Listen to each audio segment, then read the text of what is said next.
Every time you defend yourself, you lose. You don't realize it in the moment.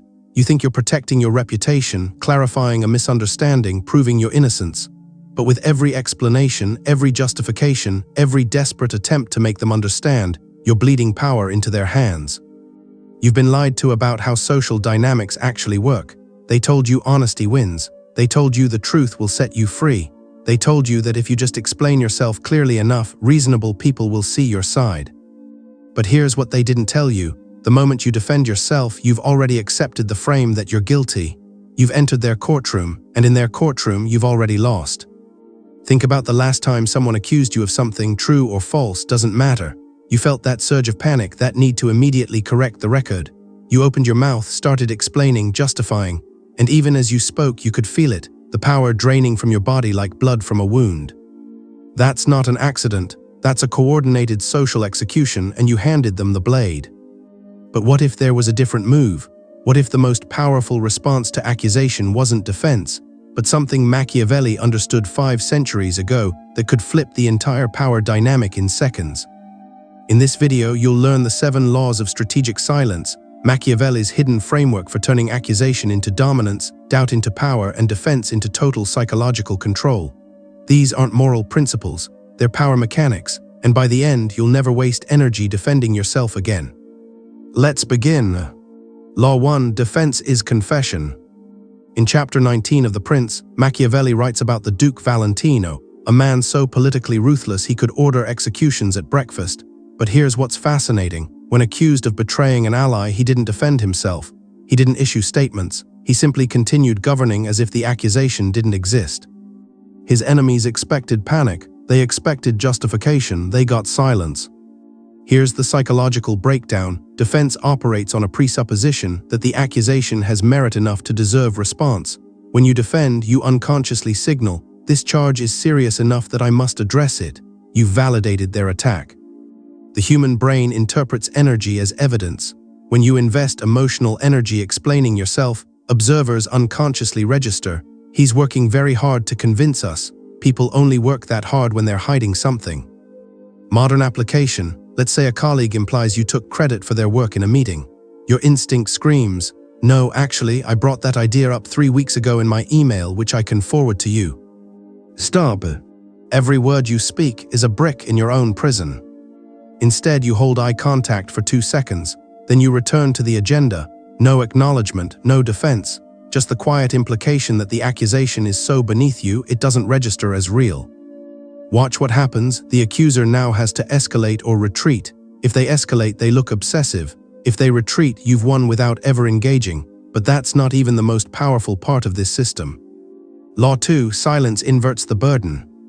In 1513, Machiavelli himself was arrested, tortured, and accused of conspiracy against the Medici family. He was guilty. He had been plotting. But during his interrogation, he gave them nothing. Not confessions, not denials, not explanations, just calculated silence. They released him, not because they believed him, but because his silence made the burden of proof too heavy to carry. Psychological mechanism. Accusation creates a debt of proof. When you defend yourself, you assume that debt. You're now responsible for proving your innocence. But when you refuse to defend, the debt remains with the accuser. They must now prove you're guilty. And here's the trap. Proving guilt requires far more energy than suggesting it. Most accusations are social smoke bombs, designed to create doubt, not deliver evidence. When you refuse to engage, the smoke clears and everyone sees there's no fire. Modern scenario. Someone spreads a rumor that you're difficult to work with. You hear about it third hand. Every fiber of your being wants to find that person, confront them, explain your side. Don't let the rumor exist in the air like a ghost. Say nothing. Do your work with even more precision. When others bring it up, you look mildly confused. I hadn't heard that, interesting. Then change subjects. Within 2 weeks, people start asking, wait, where did that rumor even come from? I haven't seen any evidence of it. The burden has flipped. The accuser now looks like the unreliable narrator. You never lifted a finger. Have you ever noticed how the most powerful people rarely explain themselves? We'll return to that in a moment. Law 3. Your emotions are their ammunition. Machiavelli observed that the downfall of most princes came not from their enemies' strength, but from their own emotional reactions to provocation. He wrote, "It is better to be feared than loved if you cannot be both." But the hidden corollary is this: it is better to be untriggerable than anything else. Why this works: accusation is often not about truth, it's about triggering an emotional response. When you react defensively, you've revealed a wound, you've shown them where you're vulnerable, and now they know exactly where to strike next time. Your anger proves their point, your panic validates their suspicion, your long explanation signals you found the nerve. Psychological warfare insight: master manipulators don't accuse you because they believe it, they accuse you to watch how you react. Your reaction is the intelligence they're gathering. Tactical application: imagine someone publicly questions your competence in a group chat. Your blood pressure spikes. You feel the urge to write a paragraph defending your credentials. Pause. What if you responded with, "Noted, that's it, 2 letters, no emotion, no explanation, no defense"? Now the manipulator is confused. They threw a punch and hit nothing but air. They were expecting your energy, your emotion, your defense. That was the real prize. You gave them silence, you gave them nothing. And in the void of your non-reaction, others start to question the accuser. Why are they so fixated on this? The power dynamic has already inverted. But wait until you see Law 4, this is where it gets dangerous. Law 4, the guilty explain, the innocent proceed. There's a story from Renaissance Florence, likely apocryphal but instructive. A merchant was accused of cheating a nobleman. The merchant didn't hire lawyers, didn't write letters, didn't defend his honor. He simply opened his ledger to the public and continued conducting business with complete transparency. Within a month, the nobleman quietly retracted his accusation, not because the merchant proved him wrong, but because the merchant's behavior made the accusation irrelevant. The power principle: innocence has a behavioral signature, it proceeds. Guilt has a behavioral signature, it explains. When you're falsely accused, your natural reaction is to stop everything and defend yourself. But that's exactly the pattern of guilt. Guilty people freeze, panic, and over-explain because they're managing a lie. Innocent people continue forward because the accusation exists in a different reality than their actions. Modern deployment: let's say you're accused of undermining a project. Don't send the email, don't schedule the meeting to clear the air. Instead, double down on contributing to the project with visible, undeniable value. Your actions become the rebuttal, and actions don't argue, they demonstrate. Within days, others notice, wait, if they were undermining this, why are they doing more work than anyone? The cognitive dissonance breaks the accusation from the inside. You defended yourself without speaking a word. You let your motion through the world do the work that your mouth would have ruined. Law 5, Strategic Ambiguity, BREDS Paranoia 6, 15-7-30. Machiavelli understood that the absence of information creates more fear than the presence of it. In The Prince, he advises, never reveal the full extent of your capabilities or intentions. Why? Because ambiguity is psychological quicksand. When you defend yourself, you clarify your position, you remove ambiguity, you become easy to analyze, predict, and counter. But when you remain silent in the face of accusation, you create a void. And the human mind abhors voids, it fills them with projections, assumptions, paranoia. The warfare mechanic: your accuser expected data, your defense, your panic, your explanation. That data would tell them how much power they have over you. Your silence gives them nothing. Now they're operating blind. Are you unbothered because you're guilty and shameless? Are you unbothered because you have powerful allies they don't know about? Are you unbothered because you're planning a counterstrike they don't know, and that not knowing eats at them? Real-world scenario: someone tries to publicly humiliate you in a social setting with a passive-aggressive comment. Everyone looks at you, expecting a reaction. You smile slightly, say nothing, take a sip of your drink, continue the conversation as if they didn't speak. What just happened in that room? The aggressor is now spinning. Did they not hear me? Are they ignoring me on purpose? Do they have something on me that makes them this confident? The ambiguity of your non-response has created more psychological damage than any comeback ever could. That's Law 5 of 7. The next one is even more dangerous. It's the tactic Machiavelli said separates princes from peasants. Law 6, absorb the accusation, reframe the narrative. There's a Machiavellian move so advanced, most people don't even recognize when it's being used on them. It's called narrative absorption. Here's how it works. Instead of denying the accusation, you absorb it, then reframe it as proof of a larger truth that benefits you.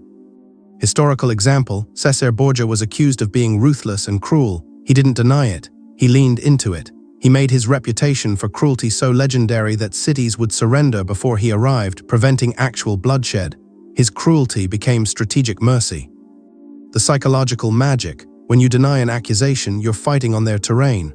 When you absorb and reframe it, you've shifted the entire battlefield.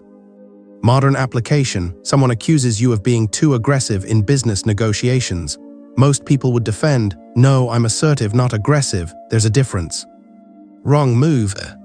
Instead, "You're right, I don't accept weak deals. If that makes me aggressive, then I'm aggressive about protecting value." Not everyone can handle that level of precision. See what happened? You took their accusation, absorbed it, and reframed it as a standard, one they apparently don't meet. Now they're on the defensive. You never defended yourself. You redefined the terms of engagement. Another example: accused of being cold or unemotional. Don't defend your warmth. Reframe: I reserve emotional investment for people and situations that earn it. I don't perform emotions on demand. You've just turned a weakness accusation into a standards flex. Law 7, the master move: accusation as intelligence. Here's the final law, the one Machiavelli whispered to Lorenzo de Medici: every accusation is a confession. When someone accuses you, they're revealing what they would do in your position, what they fear, or what they are already guilty of. The accusation is a psychological X-ray of the accuser. Why this matters: when you defend yourself, you waste the intelligence opportunity. You're so busy reacting, you miss what they just told you about themselves.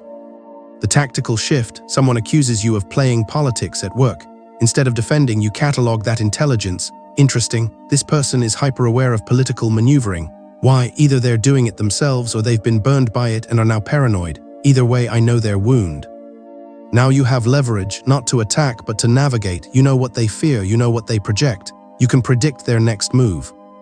Modern mastery scenario: in a relationship, someone accuses you of being emotionally unavailable.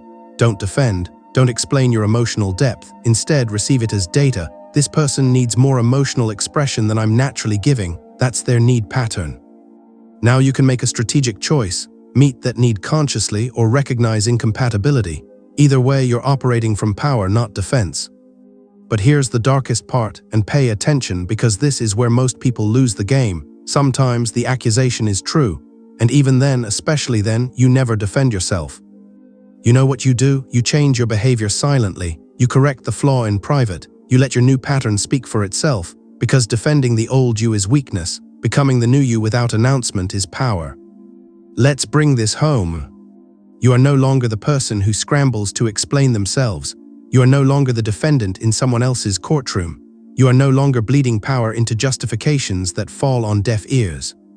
You are something else now. You are the man who understands that defense is surrender, that silence is a weapon, that your energy is too valuable to spend on people who want to watch you beg for credibility.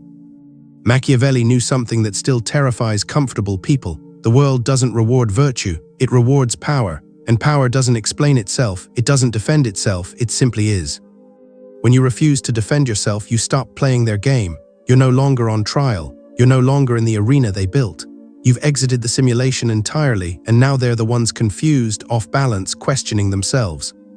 Here's the shift. From this moment forward, every time you feel that surge of panic, that need to defend, to explain, to justify, recognize it as the moment you're about to give away your power. Pause, breathe, ask yourself, what would the version of me who has nothing to prove do right now? And then do that.